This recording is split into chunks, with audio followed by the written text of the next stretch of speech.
For those of us who spent many of their formative years online, there's an element to the internet that others maybe don't see: the many, many graveyards.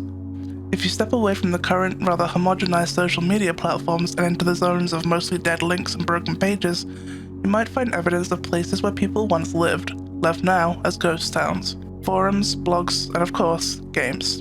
You may have had it happen to you, a game you loved playing as a child that fizzled out until eventually the servers were all closed and what remains is just the fuzzy memories of the time you spent there and the people you spent it with, who you'll probably never find again since you never spoke outside the game. But for a while, they might have been your best friends. For a while, that place might have been your solace, your home. Now, it's just nostalgia. That is the subject of Teeny Toys Exploration. Today on the Panopticon Theatre, we'll be diving into this emotional series and looking into both the draw and the complex struggles that come with that nostalgia of an abandoned childhood game. As always, please consider watching through Teeny Toys first before hearing my perspective. And as usual, let's go through the series before we start our analysis. Teeny Toys was a kid's MMO from around the year 2000 that Diego, the speaker in the videos, used to play as a child.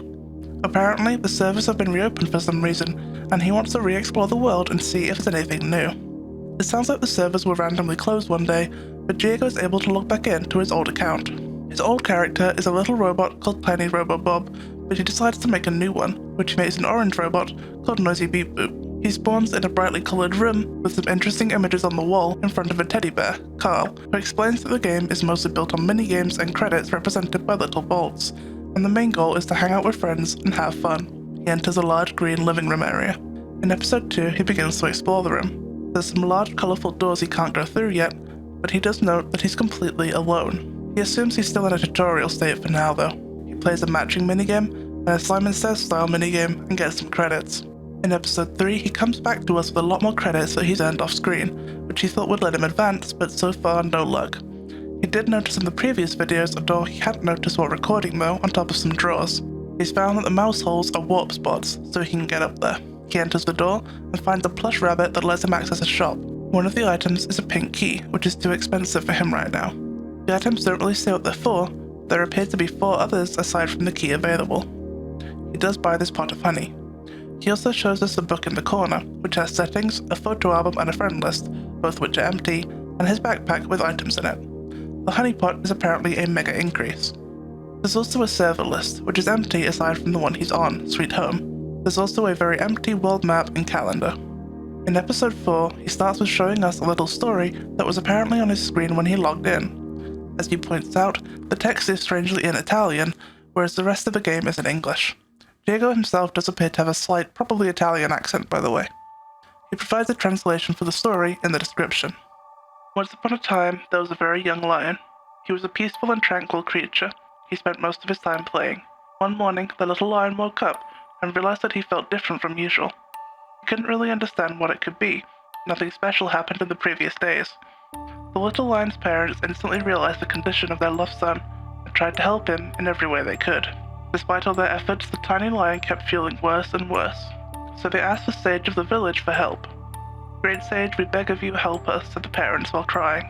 "You'll have to take him to the great bear's home. Only him, thanks to his machinery, is able to help all the creatures in dire need," replied with confidence the sage. "But be careful, because the journey to get there is full of obstacles," he added.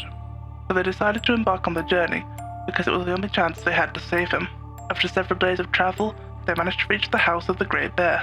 They entered and found a huge place covered with machines of all kind. "Welcome, what brings you here?" said the great bear, adjusting his round glasses back in place.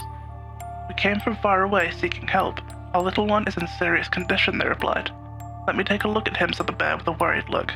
The bear then took the little one and started analyzing him with his strange machinery. After a couple of minutes, he exclaimed, "To help your son, there's only one solution. I will have to use my machines. This, however, will make him a different creature from us. I'll replace his paws with mechanical apparatuses. His body will not have fur anymore, but a cold metal armor. Your son will stay a lion only in his brain. His body will not be made of flesh and bones anymore." The parents, desperate by now, looked at each other in the eyes for a few seconds and decided to accept, aware that this was their only chance. And that is how the little lion was helped by the great bear to get better. What an interesting story. We have seen both a bear and bodies made of machines. Diego also sounds a little bit less enthusiastic in this video, and he also says in the description, Feels like I'm playing a new game more than anything. Sorry for not being super excited, but it seems like they removed most things I remember being fun to play. Kid me is a bit disappointed. Either way, he buys the key and heads to the pink door leading to the kitchen. He comments that he almost forgot he was looking for other players and he's used to playing alone now. He explores around until he enters the microwave, finding a new shop with the same items but no new key. He tries out a maths minigame and a maze one. He says he doesn't remember how the rooms used to look, but that he remembers them being very populated. He's not sure how to progress, so he decides to look around off camera again. However, if you notice the very last few frames, the number 100 that's been sitting at the top changes to 94. In the next episode, we can see that number continuing to count down, while the screen wobbles and then an alarm blares. Diego uses the honey from his backpack, which stops the countdown and things return to normal slowly. It seems that his energy got low.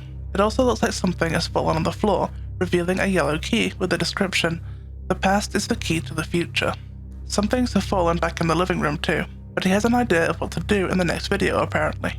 He also says this in the description. This game is starting to feel very unfamiliar to me.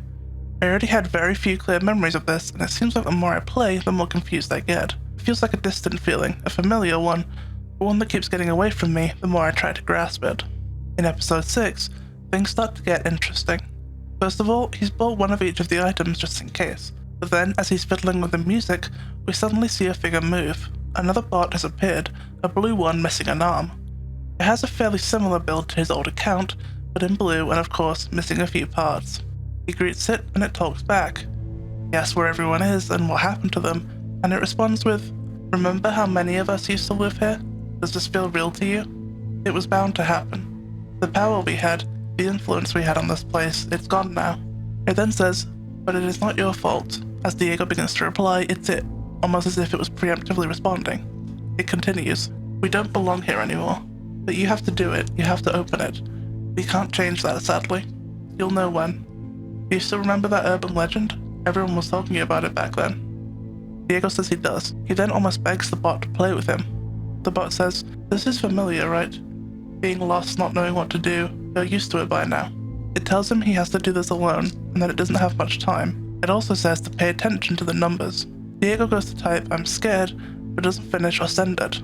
The bot says, "Don't be scared," as if it knew what he was going to say. "We both know how strong you are."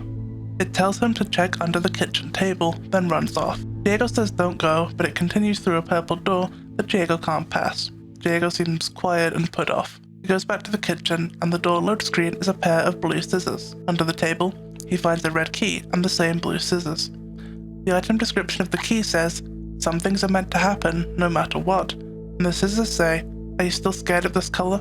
I know, there are some things we never get used to." In the next episode, we can see the character selection screen again, but this time it is darker, and his old character is now blue, like the broken robot, instead of green. Diego says he hasn't played in a while because he hasn't felt well. He's decided to try using his old character to see if he can find anything new. The load screen shows a drawing, half in crayon and red, half in a more graphic style in blue, showing a house. The walls are red and blue too, but with eyes that are always blue. He spawns in this room with the drawing on the wall, commenting that it's creepy. There's a door on each wall and a green one behind him too, which he thinks leads to the living room, though he can't enter. There's a distorted musical robot sound that gets louder near the blue door and quieter at the red. On the red wall are some drawings of body parts, heart, lungs, brain, and neurons. He can't see his credits or open chat, but he decides to open the menu. Inside, he finds photos in the screenshots tab. The first, he says, was taken on his 7th birthday on the 2nd of the 5th, 2007. This video was uploaded on the 25th of February 2023, so Diego is at this point 22 years old. It also means we know around when he was originally playing the game.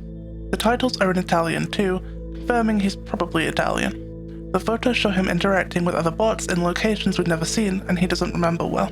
The bots are decorated with unique accessories, and the worlds are way more densely vibrant and full of life. He sees an image of the living room with a sketchy cardboard town in it. He explains the urban legend the broken bot had mentioned.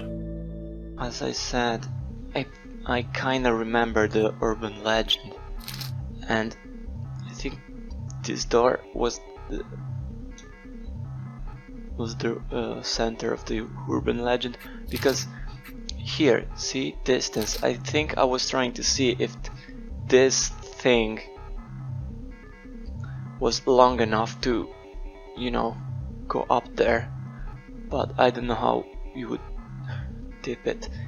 And I remember this because I think people were saying you could enter that door and you could hear weird sounds at certain hours. Then we see an interesting sequence of images. A group of bots standing around, one saying, "We're still standing." Then a blue and white one collapsing, saying, "Help please," then being seemingly gone in the next image. Then there are two blank blue images, then a final one of an empty room with the caption, "Sono tutti spariti," meaning they're all gone, taken nearly a month after the disappearing one. This room, as he says, is confusing because it's the kitchen but completely different, full of ladders and doors. He shows more images of the empty world. Then he sees these photos of what appears to be a bathroom full of strange machinery that he doesn't remember, and a bedroom with even more strange machines with dials and graphs on them. Finally, we see a shot of the message from the creator from when the game finally shut its servers on the 14th of November 2007. The wording of it is slightly strange. "I have to thank those of you who worked to keep this place alive. All of you fought very hard, and I have to commend you for that. The event that caused all of this couldn't be predicted, so no one's at fault here, trust me. Ultimately, this is the best decision for everyone. The game isn't what it used to be. It will never be. We can't change what has already happened, but we can keep the memories in our hearts and move on. It will do us no good to try and fight for something that's already lost." It's also of note the colours of the notebook used to be swapped. It was more primarily orange. The very last image is a picture of the scissors saying, "Usale," use them. He also checks his friend list. None of them have images anymore, but we can see their bios and the dates they last logged in, all in late 07. Sleepy Queen, notably, has an addition in the bio from when we last saw it. Not all dreams are meant to come true, especially in this forsaken place. Why is this even happening? Dark Celtic mentions the urban legend again. Another interesting one is Close Your Heart 111. This isn't how it used to be. I can't even find anyone to play minigames with. Now it's all work, work and work. Then he checks the server list, completely empty. Not even he is online apparently. The world map also appears to be super bugged. He thinks the screenshots are missing some, since there are only a few and he's sure he took more. His voice starts breaking as he talks about how he can't remember much at all and only has a few scattered memories. He wants us to understand how the game was, but can only see it as it is now. He goes back to his new character and uses the scissors as instructed. They cut off his right arm. Apparently, it can be used to play tic-tac-toe, which is the game on the living room table he couldn't play before. Note the colours again. He is orange against blue. Silently, he plays and loses. All the furniture disappears, being replaced with the sketchy town from the photos that are scattered about. As episode 8 starts, he comments that he's scared to ruin his memories of the game, but needs to keep playing. To be honest, I can't quite tell what's on this loading screen here. We can tell it's in the bathroom from the wallpaper and floor, and these objects may be at the base of the toilet, but I'm not sure what the colourful things are meant to be. There are some small blue objects on the floor, the scissors, what I think is a key, and two things I'm not sure on, though this one might be a jar or container of some sort. In the bathroom, there's not much. All the machines from the last time we saw it are gone. There's only a minigame. When he clicks to load it up, the information page is blank, and the load screen shows the head of the blue and white bot from the photo album. The game is a slots machine, but the icons are odd. A low battery, a nauseous face, and a person on a pillow with deep eye bags. The game kicks him out and the load screen is his severed arm. He decides to use a battery discharger item to make the world shake again, although it also makes his UI information disappear. He takes a honey to recover.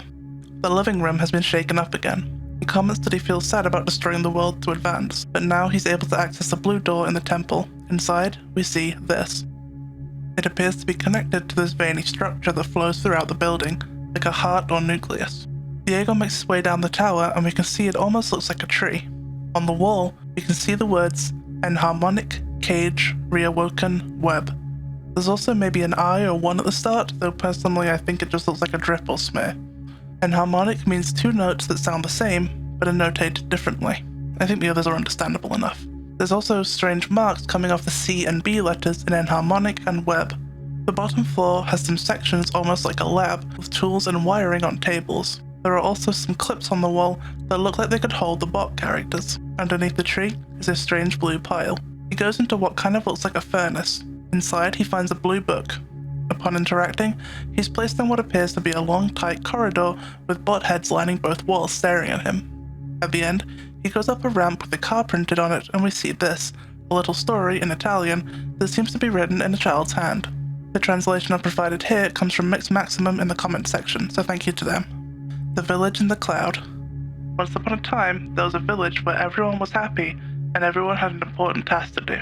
One day, the villagers started to disappear into nothingness due to a mysterious cloud. The villagers tried to make it go away, but failed. This tale teaches that not all that happens makes sense or is fair. When we cut back to Diego's bot, we see he now has a colourful antenna and eye. The video ends without comment from him. In the next video, Diego silently follows the direction of the antenna through the living room until a door in a section of wall appears. When he walks around, it seems it's actually the settings book opened. He heads in the door, and the loading screen is this blue tunnel-like thing. It spawns in a very scribbly, cardboard-style hospital room. There are some pages floating about. He picks one up, near a table and chair, and we see some text. The food stinks here, and it's always the same. Yesterday I tried to hide so they couldn't find me. It didn't work. I hate it. He picks another by the bed. I can't sleep. I close my eyes and pretend so she can rest a bit. The other day I heard her cry. It made me sad. It's not my fault we're here. By the chair next to the bed.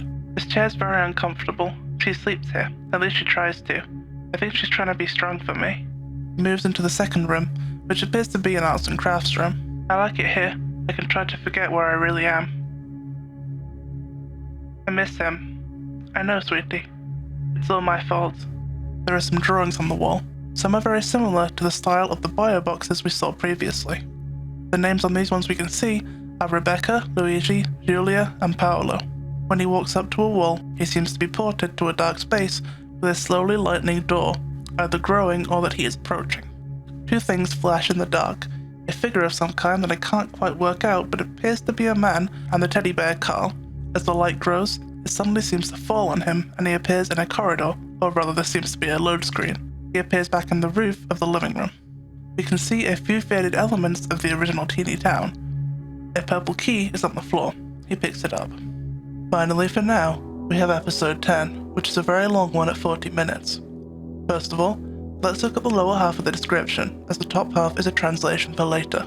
I regret removing my microphone from the last video. I regret a lot of things. I'm sorry. I don't know if I can keep the promise in the future. Hearing myself in that state is deeply saddening, and I don't think anyone gets any enjoyment from that. I also think that the future of this game is going to be even worse. I wish I didn't have to face all of this. I just wanted to play this game normally, but I'll have to eventually, and it's going to be tough. It's going to be tough to show all the personal stuff, and it's going to be tough for me to face these memories. As I said, this wasn't the plan, but I feel like I have to show you what happened, for myself and for you guys. So this already tells us a lot. The silence in the previous video was artificial. Diego was speaking, but he decided to edit it out due to the state he was in.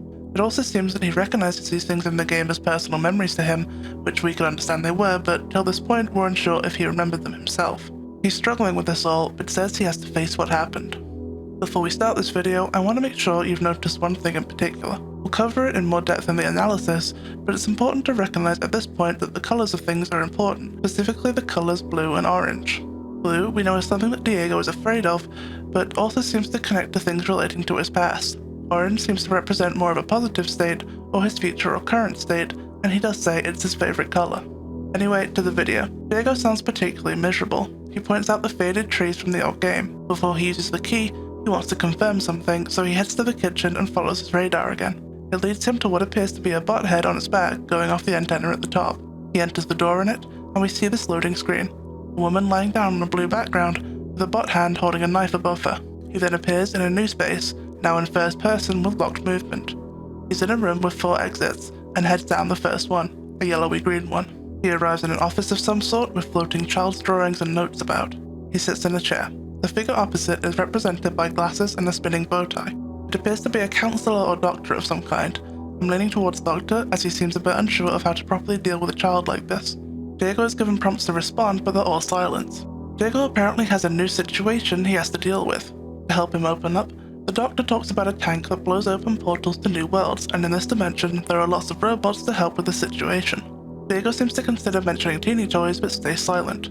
The doctor says Diego has been hiding from his friends, presumably other doctors, and he needs to be strong for his mum. He tells Diego he wants him to meet with the other kids who are just as brave as you are, and to go down the hall where they have a special space they can play together, read books, and play video games. Diego heads back down the hall, and we can see some figures have appeared in the center. A one-armed person standing still, and a swinging arm hanging freely in the middle. He heads down the next corridor, wallpapered with orange squares. He finds his way to a room set up like a birthday party, lit with ominous red light. The figures at the table all have lips for heads. Diego sits at the table. Immediately, it's clear he's not wanted there. A figure tells him they were forced to invite him because of what happened to him, but they didn't want to, and they don't want people thinking they're friends with a weirdo. Diego continues to say nothing in the game, but you can hear him sniffling in the mic. Back down to the center, he sees another figure, this time missing a leg, with the leg swinging in the middle with the arm. He heads down the corridor with wavy blue lines. He turns a corner and sees what appears to be a suspended bot head shadowed on the wall. This corridor's maze-like, but he eventually finds his way to a classroom. Everyone is represented with what I think are spinning suns, and their desks are all yellow except his, which is blue. The whiteboard has robot details on it. The speaker appears to be a teacher who enthusiastically welcomes him back. She wants the kids to write a story with a teaching final message. I suspect this connects to the Village in the Cloud story, seeing as it has a very explicitly stated message at the end. Diego returns, and a figure missing their other arm has appeared, which joins the others in the center. He goes down the final corridor with blue abstract wallpaper. He sees a card print and follows it, but it goes into the wall. He searches around until he finds another red lit room. He sees a spinning half of a woman, the same from the loading image, and what appears to be blue bots under overturned sofas doing something? It's hard to tell exactly what.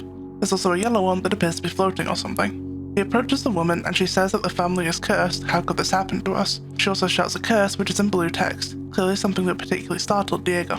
He has the option to ask Mum, but remains silent still. But now we know this is his mother. She tells him she was on the phone with Grandma and not to worry. Grandma's bringing food later, but they can take the bus to his favorite restaurant if he wants. He finally speaks to say thank you.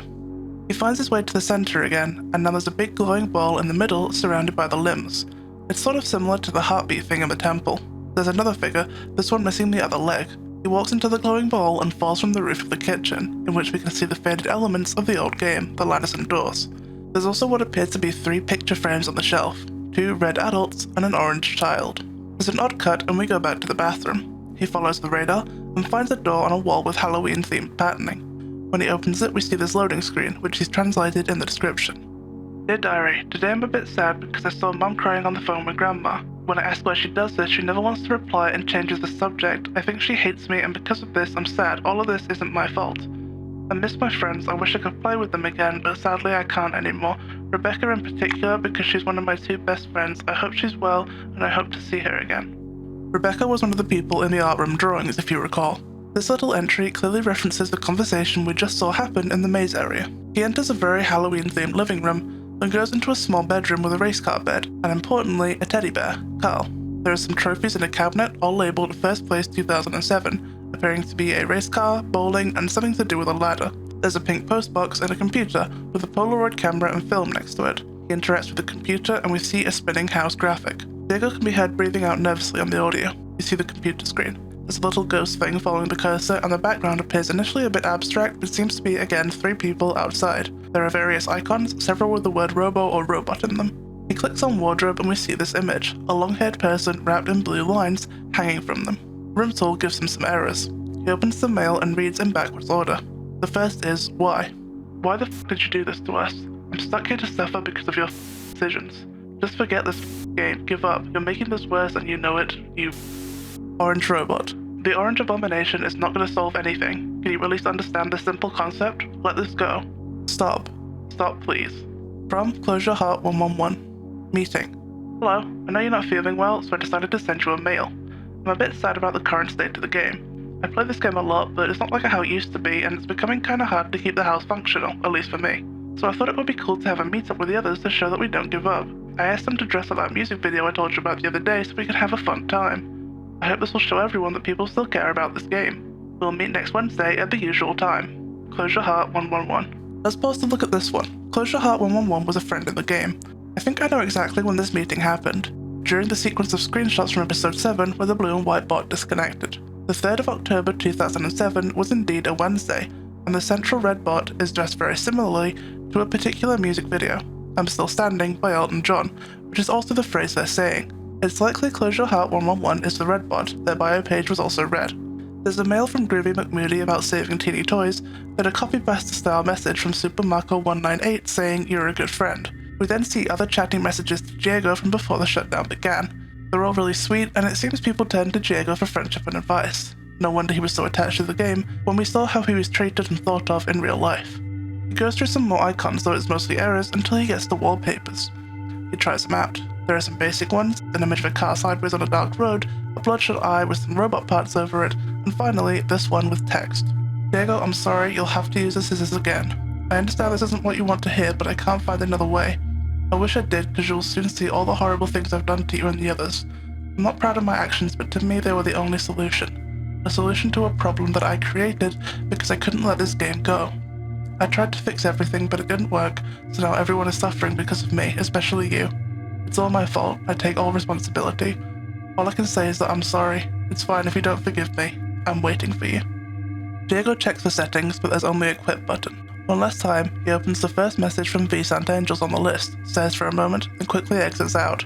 He falls from the ceiling of the bathroom, where we can see more stuff fading in, including what looks like a large boiler machine. He checks his inventory and sees the purple key, which is labeled, "The past is the key to the future I tried to create for everyone, for you. I think you're starting to understand what's next, but I don't think you're ready to see what really happened. I'm sorry." He heads through the purple door and the load screen shows some books that appear to be medical in nature. It's a split room again, but in pink and purple, and all the walls are pink. The house image shows a decayed house in blue, with a small yellow shape in the window. Diego finally starts speaking again. He apologizes for removing the audio from the previous video, and confirms that the game seems to be about him. He says it's probably the lion from the original story. He says that the conversations from the May section were conversations he had, but it was like seeing them for the first time. He isn't ready to use the scissors now, but suddenly, without him clicking, the doors all swing open. He goes into the spaces between rooms, which are plain orange, and looks around until he finds a set of screens showing various locations in the world. He seems to panic, quickly clicking back out into the character selection screen. We only see it for a second, but only the new bots box is there, and it's staring right up at the screen. And so far, that's all the videos for Teeny Toys. There's certainly more to come. Have you noticed? Each key has a strange handle. They're letters. So far, we have D, I, E, and G. They're spelling Diego's name. There's only one letter missing. But we don't know when, so let's see what we can figure out from what we've seen so far. There seems to be two major elements at play in Teeny Toys, which I would define as Diego's past and the Teeny Toys game at present. I feel like we have a fairly clear picture of Diego's past, so let's break that down first. It's clear that Diego spent quite some time in hospital as a child and likely lost some limbs, at least an arm if not more. He even states himself that the story of the lion is about him in some aspect, and to be honest I suspect it's a fairly direct retelling of what happened to him. Some people in the comments think he was involved in a car accident, but I don't think that's the case. In the story, the lion, Diego, wakes up feeling unwell for an unknown reason. They go to the town sage, the local GP, who tells them they must go to the house of the Great Bear. This is a very long journey for them to make, with a lot of obstacles. This is personally where I think the imagery of the car comes in. We don't see any damaged cars or crashes or symbolism of such nature. I do just think it represents the long road trip they had to take, which would have been a very stressful one for any young child, never mind a sick one who doesn't know what's wrong. As we can assume they lived in Italy, it's possible they had to travel out of country to somewhere else in Europe to seek treatment with a specific doctor, that being the Great Bear, which would explain the many days of travel. Anyway, they arrive at the Great Bear's house, which is large and full of machines, a major hospital. It's also noted specifically that the Great Bear has round glasses, meaning it's possibly the same doctor we see represented in episode 10. The lion is analysed with machines, which we can easily align with diagnostic testing. Then, clearly he figures out what is wrong, but to help he must hook Diego up to machines, and I'll replace his paws with mechanical apparatuses. His body will not have fur anymore, but a cold metal armor. Your son will stay a lion only in his brain. His body will not be made of flesh and bones anymore. Now, it's clear Diego had to have limbs amputated. How many and to what extent is unclear. So far, we've seen the scissors cut off the robot's arm, which is clearly analogous, and we've heard he needs to use the scissors at least once more. The separated limbs in the maze section could imply he lost all 4 limbs even, but at the end of the story does indicate that the Great Bear helped the lion get better, so we can assume he recovered to an extent. There are a few illnesses that could lead to amputation, plus the other potential symptoms from the slot machine of fatigue, nausea and insomnia, which honestly are fairly common and also could relate to the recovery period. Most amputations are due to vascular diseases, such as severe complications of diabetes. Certain cancers, such as sarcomas, can lead to amputation, though these cancers are usually localized enough that it would only be one limb. Alternatively, it could be a result of sepsis from bacterial infections, which could result in various issues such as necrotizing tissue. There's not much right now to indicate what issue he suffered, only that he was young when it happened and it seemed to onset fairly quickly, with no notable events prior to its appearance. The only thing I'd think is indicatory within the game is the fact that he has to do a maze to find sweets at one point, and the fact that honey is used as an energy up item, both of which could indicate towards diabetes. The energy mechanic in the game could also reflect having to be aware of glucose levels. There's also a very small thing, that at the party, the child points out a specific plate their mum designated as Diego's food. It could just be that's his plate, but it's also possible he needed different food due to a dietary issue. Personally, I'm leaning towards the diabetes explanation, specifically type 1 diabetes, as that is able to onset extremely quickly.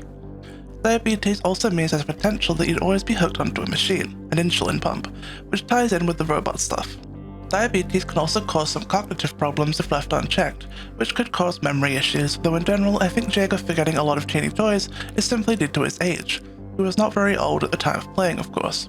I'm only a little older than he is now, and I remember almost nothing clearly from before I was 10. I feel like that's fairly normal.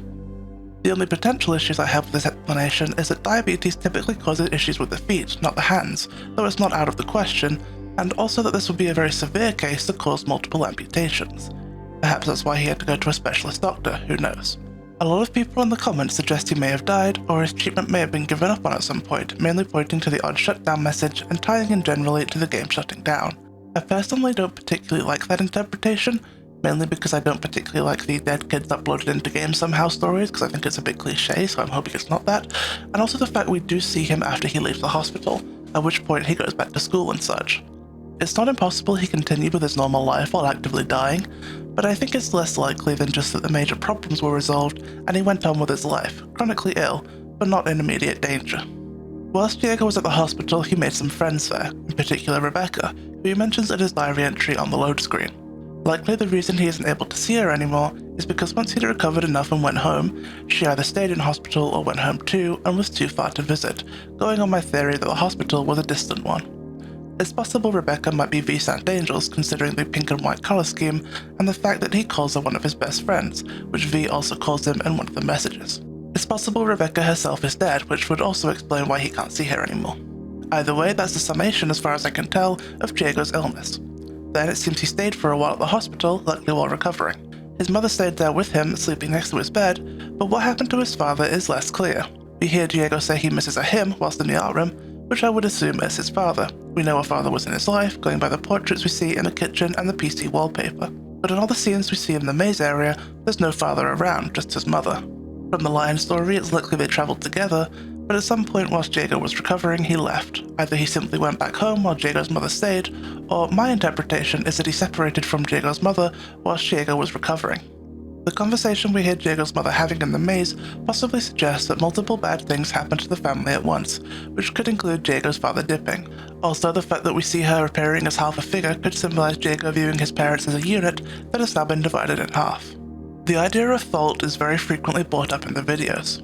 Often Diego will say something isn't his fault, and with this image on a loading screen of the robot hand holding a knife over the mother, I think either Diego secretly feels at fault for what's happening to him and his family, or that he feels blamed by others for these events. And if Diego was indeed the one that wrote the Village in the Cloud story, no wonder he wrote a tale where the moral was that not all that happens makes sense or is fair. Referring back to the odd shutdown message, if anything, I think this might connect to the divorce. Children do often blame themselves for divorce, and specifically the wording of the message being, the event that caused all of this couldn't be predicted so no one is at fault here, does make me feel like his illness was the thing that kicked off the divorce, but is still, of course, not his fault.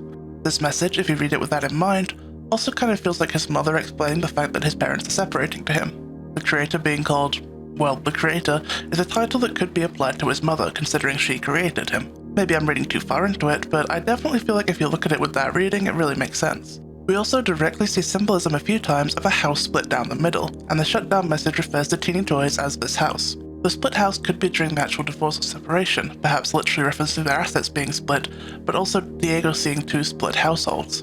The decayed house later supports that, is a literal representation of a broken home. Going back to Fault, I do think it's interesting that the wallpapers in the maze area, chronologically, go from yellow-orange to blue. We know orange is Diego's favourite colour, and blue is the one he's afraid of that connects to his past.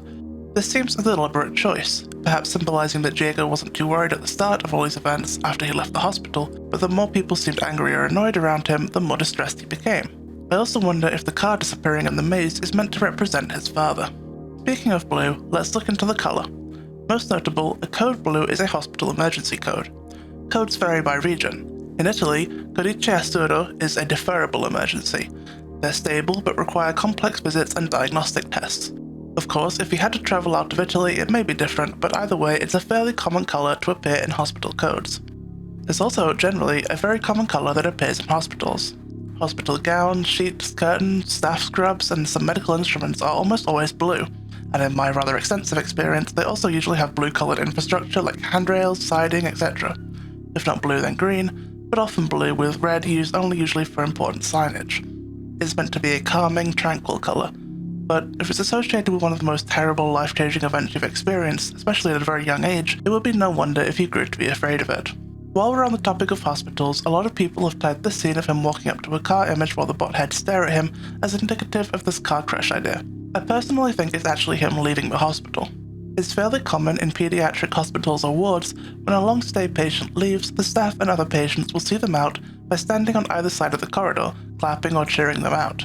Though this is sweet in concept, it can feel awkward or uncomfortable, especially when you're leaving other similar patients behind in there. I particularly think this is after the hospital because we get the village in the cloud story right after, which happens after he leaves the hospital. I definitely feel like orange represents his future or current state, and blue is generally representative of his past or his youth. He's scared of it, but blue isn't just stuff he's scared of. Teeny Town itself, the sketchy cardboard one, and many other arguably positive things are blue.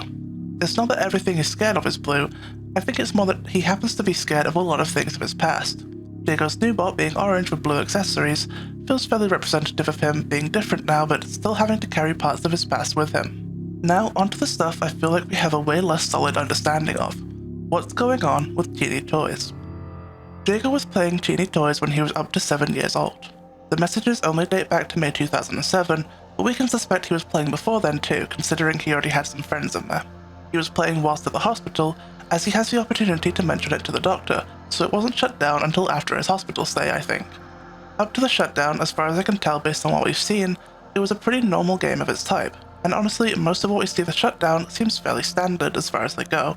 If you've watched any MMOs die, this is nothing crazy, people just slowly logging off and never coming back until the creators give up on the servers. There are two weird notes I have on it. One is that the game does appear to have a single creator. A large-scale MMO usually requires at least a small team to maintain. We don't get much of an idea of the details of how the game was run, but it could of course be possible to be ran by a single person if there was only rare updates, but if it was very detailed and active, it would be a more than one person job. However, I could be misinterpreting this and the creator is simply the main owner of the game and has others working for them. The other odd note is the way the blue and white bot disconnects in the screenshots. If people were logging off willingly, that's one thing, but it's of note that this bot was specifically at a small gathering for people establishing that they were still playing the game. The message from Closure Heart 111 says, "I thought it would be cool to have a meetup with others to show that we don't give up."